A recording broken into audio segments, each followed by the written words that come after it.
마음에 새겨지며 열매 맺게 하여 주시옵소서. 믿사옵고 살아계신 예수님의 이름으로 기도하옵나이다. 아멘. 자, 열왕기하 25장이 끝납니다. 그리고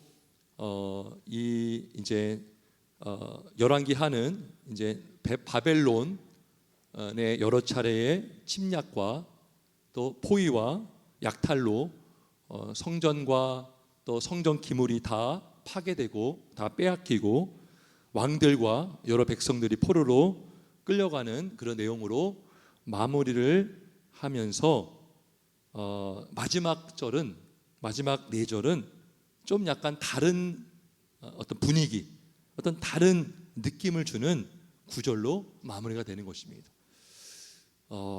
그래서 이거에 대해서 우리가 이따가 잠시 나눌 거고요. 우리가 오늘 낮 예배 때에 예레미야 애가를 우리가 한번 나누었습니다. 3장 말씀인데 우리가 그런 어떤 선지서, 우리가 지금 성경 읽어지네 읽는 이유 중에 하나가 뭐냐면 그냥 무턱대고 성경을 읽는 것보다 그 당시의 배경을 알고 읽자는 거죠.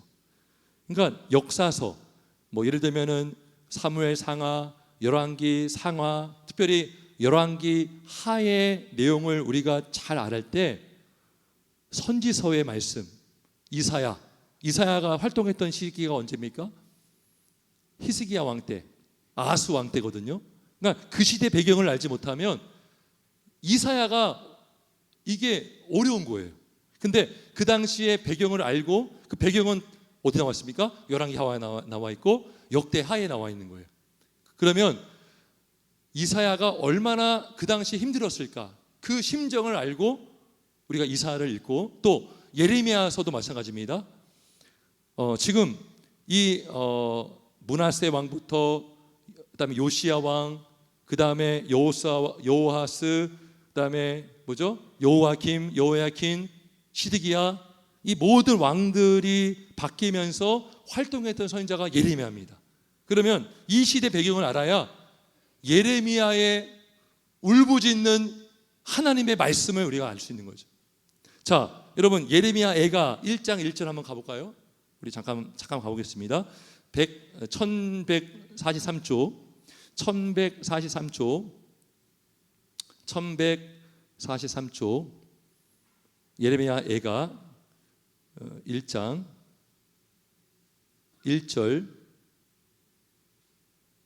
1절에서 3절까지 한번 같이 읽어볼까요? 예레미야 1장 1절에서 3절까지 한번 같이 읽어봅니다. 시작.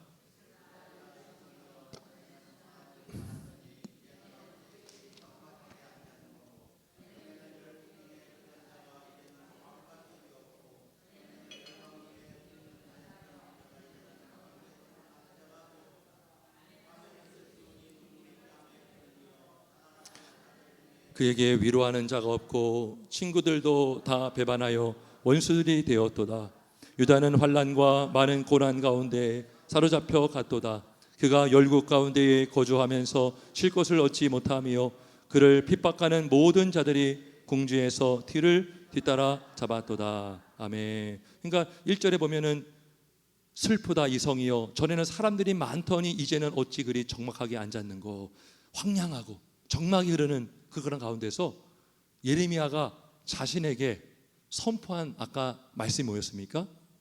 내 심령에게 이르기를 여호와는 나의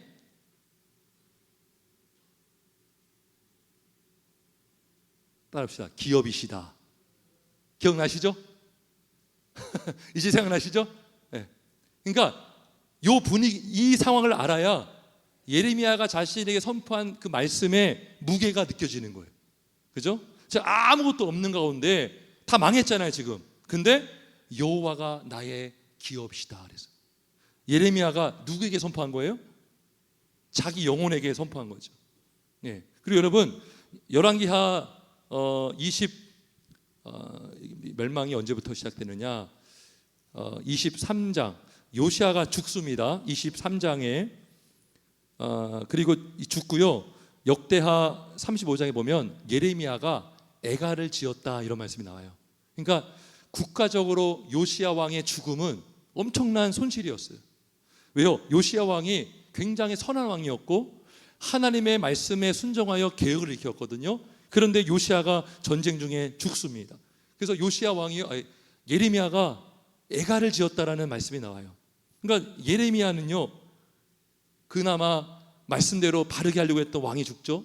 그 다음에 여호아스 왕도 막 이상한 행동을 하죠. 여호야김도 그렇고 나중에 보겠지만 이러한 배경을 우리가 볼 때 처참합니다, 여러분. 나중에 말씀 보세요. 사람 막 끌려가고요. 어린애들 뭐 남녀노소 뭐 말할 것도 없이 막 성전 다 부시고요. 그런 가운데서 예레미야를 보거나 예레미야 애가를 보면 정말요 마음이 막 뜨거워집니다. 그런 게 있어요. 자, 그래서 이 당시 얼마나 힘든 상황이었는가 우리 한번 잠깐 보려고 하는데, 유다 왕들 중에 선한 왕, 대표적인 왕이 누구냐면 히스기야 왕, 그 다음에 요시야 왕입니다. 히스기야 왕도 굉장히 하나님의 말씀대로 나라를 세우려고 했고, 그 다음에 요시야 왕도 하나님의 말씀대로 계획을 일으켰고 막 산당을 없애고 아주 유월절도 제대로 지켰고 이방 예배를 없앴거든요. 그럼에도 불구하고 하나님께서 유다를 향한 진노를 거두지를 않으셨어요. 이유가 뭔지 아세요? 어느 왕 때문에 그랬을까요? 므낫세 왕 때문에. 열왕기하 23장 26절 한번 읽어보겠습니다. 열왕기하 23장 26절. 열왕기하 23장 26절 한번 같이 읽어보겠습니다. 열왕기하 23장 26절입니다. 시작. 유다를 향하여 내리신 크게 타오르는 진노를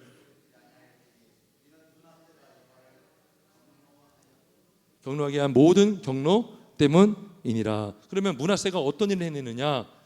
21장 3절 앞으로 넘어가면 끔찍한 일을 행합니다. 3절에 보면 21장 3절 같이 한번 읽습니다. 21, 3절입니다. 시작.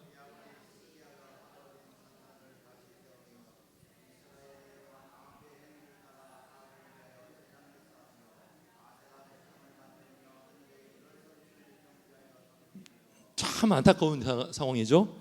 그의 아버지 히스기야가 산당들을 다 얼어버렸잖아요.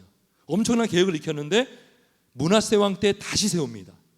또 9절 있습니다. 21장 9절 시작. 이 백성이 듣지 아니하였고 므낫세의 꾀를 받고 악을 행한 것이 여호와께서 이스라엘 자손 앞에서 멸하신 여러 민족보다 더 심하였더라. 이게 더 큰 죄예요. 알고 지은 죄가 많았다는 거죠. 이방 나라는 율법을 모를 거 아니에요.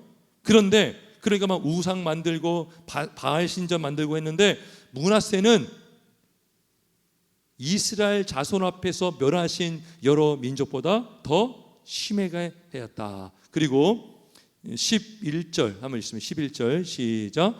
유다 왕 므낫세가 이 가증한 일과 악을 행함이 그 전에 있던 아모리 사람들의 행위보다 더 심하였고 또 그들의 우상으로 유다를 범죄하게 하였도다. 그러고 나서 요시야 왕이 되었는데 요시야 왕은 다시 개혁을 일으킵니다. 여러분 내용을 보시면 알겠지만 성전을 수리하는 가운데 율법책을 발견합니다. 그리고요 요시야 왕이요 굉장히 가슴 아파합니다. 왜 나라가 이렇게 어렵게 되었는가? 답은 하나님의 언약을 우리가 어겼구나. 이거를 깨닫고 이제 이방 예배를 없애고 산당을 다시 없애고 그렇게 했지만 므낫세가 지은 죄가요 너무나 악했고 너무나 파괴적이기 때문에 결국 남유다는 멸망의 길을 걷게 되었던 것입니다. 그리고 요시야 왕은 죽었고 그 다음에 요시야 왕 다음에 세워진 왕이 누구죠?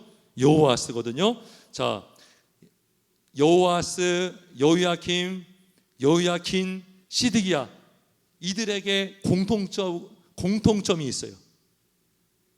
계속 반복되는 게 뭐냐면 바로 이겁니다. 여호와 보시기에 악을 행하였더라. 따라봅시다. 여호와 보시기에 악을 행하였더라. 이게 계속 반복됩니다. 자, 23장 32절 23장 32절 같이 한번 읽어보겠습니다. 23장 32절 시작.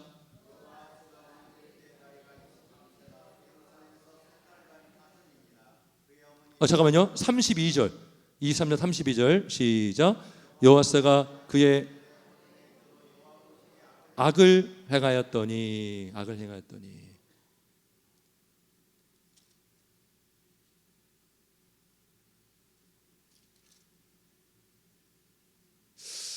자, 여호와스가 그의 조상들의 모든 행위대로. 그 다음에 요야김은 어땠습니까? 37절 있습니다. 37절 시작. 행한 모든 일을 따라서 여호와 보시기에 악을 행하더라. 여러분, 여호야김의 아버지가 누굽니까? 요시야죠. 요시야가 얼마나 중요한 일을 했습니까? 우상을 없애고 이방여배 없애고. 근데 제가 이거 보면서 깨달은 게 뭐냐면, 인간의 죄성은 좋은 것을 본받으려고 할까요? 나쁜 것을 더 본받으려고 할까요? 그래야 되는데 나쁜 것을 본받아요. 이걸 보면서 바로 윗세대 요시야가 그렇게 좋은 일을 했는데 37절에 보니까요, 그의 조상들이 행한, 그래서 성경은 그의 아버지가 행했다고 말하지 않아요. 무슨 말이냐면, 아버지가 했던 좋은 일은 본받지 않고 그 조상들 윗대 므낫세를 말하겠죠. 또 그 전에 또 왕들의 어떤 악행들을 따라서 여호와 보시기에 악을 행했더라. 이게 인간의 죄성을 제가 보게 되어서 이게 인간의 한계구나. 자, 그 다음에 여호야김도 한번 볼까요? 여호야긴 24장 9절 있습니다. 시작.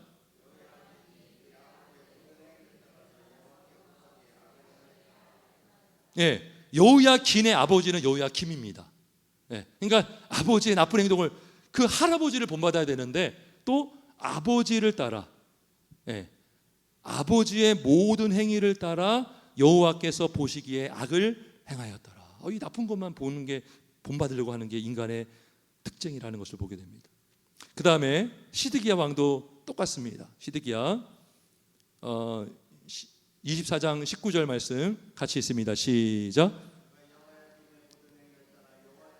악을 행한지라. 여호야김의 모든 행위를 따라 여호와 보시기에 악을 행한지라.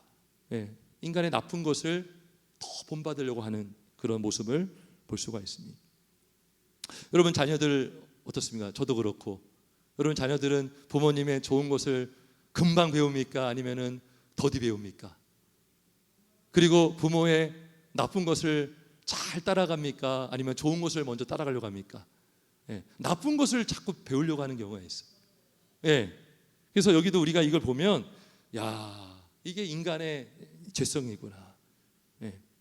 아기가요, 태어난 아기한테 거짓말하는 방법을 알려줬어요, 여러분들.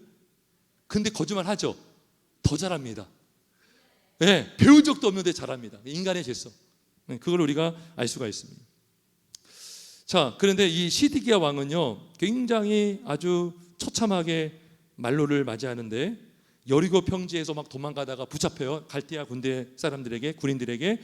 그런데 두 아들을 보는 데서 두 아들을 죽이고요. 그러니까 아들 죽는 걸 보게 하고 그 다음에 눈을 빼고 바벨론으로 끌려갑니다. 끌려가고, 그래서 예레미야가 많이 울어요. 예레미야서를 보면 8장 18절에 슬프다 나의 근심이여 어떻게 위로를 받을 수 있을까? 내 마음이 병들었도다. 그러니까 예레미야는요, 이런 끔찍한 일들을 다 보고 듣고 다 경험한 거예요. 예레미야 9장 1절에 보면 어찌하면 내 머리는 물이 되고 내 눈은 눈물 근원이 될고 죽임을 당한 딸 내 백성을 위하여 주야로 울리로다. 여러분, 예레미야가 소망을 가질 수가 없었겠죠. 절망할 수밖에 없었겠죠. 그런데 오늘 낮예배 때 그에 불구하고 예레미야가 소망을 가졌던 이유는 그가 누구를 묵상했다? 하나님 묵상했다. 하나님의 어떠하심? 인자하심과 긍휼하심이 무관심을 묵상했고, 그리고 하나님의 말씀을 누구에게 선포했다? 자기 영혼에게 선포했다. 이 두 가지를 기억하시고, 그리고 오늘 우리가 성경을 보면 성경 자체만으로도 하나님은 우리에게 소망을 주십니다. 예, 소망을 주시는데 그게 우리가 아까 읽었던 25장 27절에서 30절의 말씀이에요. 자, 보세요 여러분. 여호아스, 여호야김, 여호야킨, 시드기야. 예. 그런데 갑자기 왜 여호야킨이 왜 또 나오냐고요. 왜 나올까요? 하나님은 우리에게 소망을 주시기를 원하시는 줄 믿습니다. 그래서 이 열왕기 하가 말에게 기록되었던 시기는 아마 이런 멸망에 당하거나 멸망 직후에 쓰여졌을 거예요. 아마 역대기도 마찬가지고. 그런데 너희야, 얘들아, 백성들아, 너희가 범죄함으로, 너희가 우상 숭배함으로, 너희가 언약을 어김으로 이렇게 내가 징계할 수밖에 없지만, 그럼에도 불구하고 하나님의 나라는 망하지 않고 여전히 하나님의 나라는 이루어져 가고 있다라고 우리에게 주시는 말씀인 줄 믿습니다. 여호야긴이요, 끌려가서 몇 년 동안 감옥에 있었을까요? 여기 27절에 답 나오는데요, 37년간 감옥에 있었습니다. 근데 이것도 은혜입니다. 은혜. 그 전에 왕들은요, 요시야 왕도 전쟁터에서 죽었죠. 예. 그리고 다 끌려가고 그 이후에 뭐죠? 이들이 지금 살아있는지 죽었는지가 파악이 안 돼요, 사실. 시드기야도 바벨론으로 끌고 갔더라 하고 나서 그 다음에 시드기야 내용이 없습니다. 그러니까 죽었는지, 고문을 받다가 죽었는지, 굶어 죽었는지, 또 가는 중에 또 죽임당했는지 알 수 없지만 분명한 사실은 여호야긴은 37년 동안 죽지 않았고, 그리고 심지어 감옥에 있다가 풀려났는데 어떻게 했어요? 그 죄수의 의복을 벗게 하고 그의 일평생에 항상 왕의 앞에서 양식을 먹게 하였다. 이 뭐예요? 하나님께서 회복시켜 주고 있다는 것을 보여주고 있는 것입니다. 그래서 37년 동안 여호야긴 개인적으로도 힘들었겠지만 나라적으로 전혀 소망이 없잖아요. 하지만 하나님의 때에 요셉이 감옥에 갇혔지만 하나님의 때에 풀려났잖아요. 바로가 꿈을 꿀 때까지 요셉은 나올 수 없는 거예요. 바로의 꿈을 해석해야 요셉은 나올 수 있는 것처럼 여호야긴은 하나님의 때 37년 동안 나올 수가 없었습니다. 그런데 그가 나오게 되어서 제수의 복을 벗고 왕이 먹는 음식을 먹을 수 있었다라는 것은 하나님께서 하나님의 나라를 회복시켜 주시는 그 시작을 알려주신 것인 줄 믿습니다. 그래서 여러분, 여호야긴이요, 결국 여기서 누가 나오냐면 예수님이 나오십니다. 마태복음 1장 한번 가보겠습니다. 마태복음 1장. 마태복음 1장에 보면 1장 12절,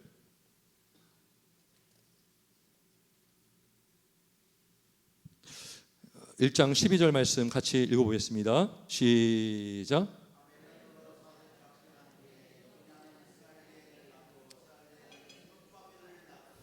예, 이 여고냐가 누굴까요? 여호야긴입니다. 같은 사람이에요. 여고냐는 스알디를 낳고, 스알디를 누굴 낳았습니까? 수르바벨이 누굽니까? 유명한 사람이잖아요. 성전을 재건시켜 성전 재건에 앞장섰던 사람이 수르바벨. 그래서 보통 우리가 말할 때 수르바벨 성전이라고 합니다. 수르바벨이 1차 포로기한테 와서 성전을 재건합니다. 중요한 일을 했죠. 근데 그 전에 여고냐가 있어요. 여고냐가요, 이렇게 살아있으므로 스알디를 낳았고, 스알디는 수르바벨을 낳았고, 결국 쭉쭉쭉 내려오면 누가 나옵니까? 예수 그리스도 나와요. 16절, 야곱은 마리아의 남편 요셉을 낳았으니 마리아에게서 그리스도라 칭하는 예수가 나시니라. 아멘. 따라서 예수님께서 약속하신 메시아가 오신 줄 믿습니다. 그리고 예수님께서 친히 반석 위에 주님의 교회를 세우시고 음부의 권세가 해할 수 없는, 무너지지 않는 하나님의 나라, 하나님의 교회가 세워진 줄 믿습니다. 우리가 이런 말씀 볼 때에 뭡니까? 하나님께서 말씀하시는 거예요. 백성들아, 소망을 잃지 마라. 하지만 언약을 지켜야 된다. 우리가 언약을 어기면요, 교회는 음부의 권세가 해할 수 없지만 촛대는 옮겨줄 수 있습니다. 하나님의 촛대를 옮길 수 있다는 거예요. 하지만 촛대는 없어지지 않습니다. 왜요? 주님의 교회이기 때문에. 우리가 조심할 것은 촛대가 옮겨지지 않도록 우리가 언약을 지키는 것. 뭐예요? 십계명 말이에요. 십계명. 십계명을 잘 지키며 살고, 그리고 소망을 잃지 않고, 그리고 예수님이 초림으로 오셨잖아요. 이제는 다시 재림으로 오실 예수님을 바라보시고, 우리가 이 땅을 사는 동안 주님의 오심을 기다리고 바라보면서 믿음으로 전진해 나가시는 저와 여러분 되시길 예수님의 이름으로 축원합니다. 우리 함께 기도하겠습니다.